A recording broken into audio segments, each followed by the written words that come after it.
Bon, je suis Pascal Chamala, je suis médecin et actuellement j'exerce les fonctions de directeur du programme national de lutte contre les hépatites dans AFMED. Je suis un ancien de AFMED.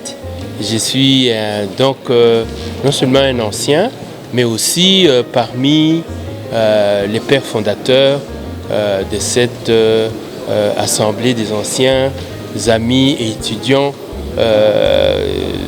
de l'université de Kinshasa. Et donc c'est avec une joie plutôt extraordinaire que j'assiste au 11e congrès de cette association, comme on dit en lingala, Kobotelingi.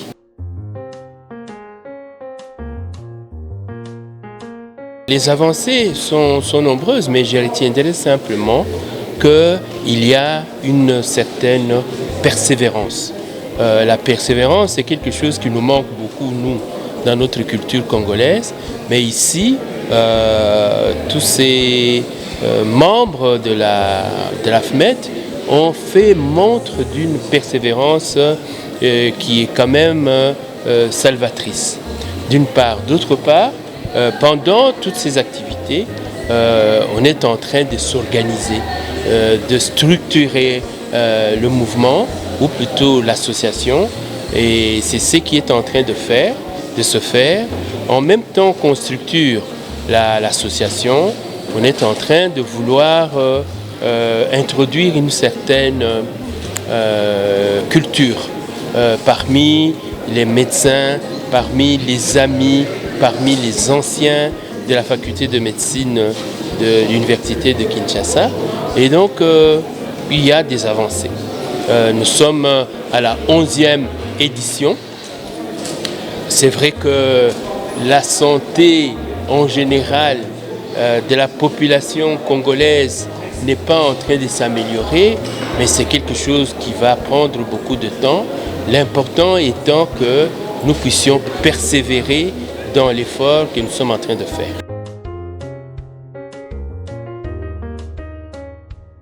Mais la projection que je fais dans l'année à venir, c'est qu'on ne doit pas être comme les politiciens dire changement, changement.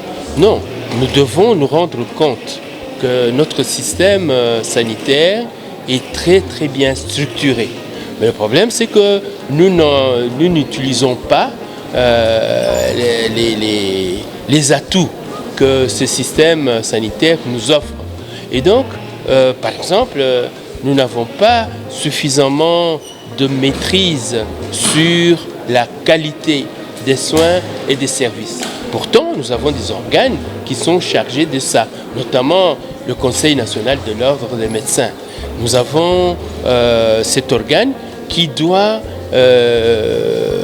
ne pas se sentir complexé, qui doit veiller sur la qualité des soins et des services et qui va donc, nous allons l'aider à se faire de plus en plus confiance et de veiller à la qualité des soins et des services.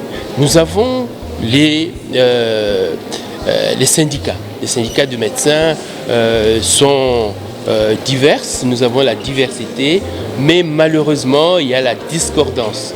Et il faudrait qu'on fasse en sorte que les syndicats qui sont là puissent agir en concordance. Parce que les médecins, qu'ils soient de tels ou de tels syndicats, ont les mêmes besoins, quel que soit son syndicat. Et donc, au lieu de marcher en ordre dispersé, on devrait pouvoir marcher ensemble. Alors, un troisième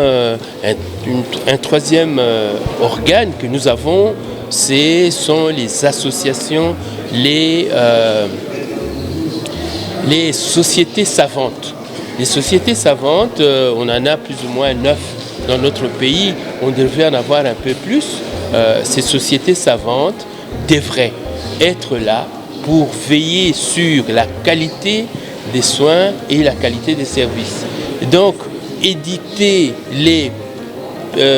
comment est-ce qu'on dit, les choses, les principes qui doivent nous guider, nous.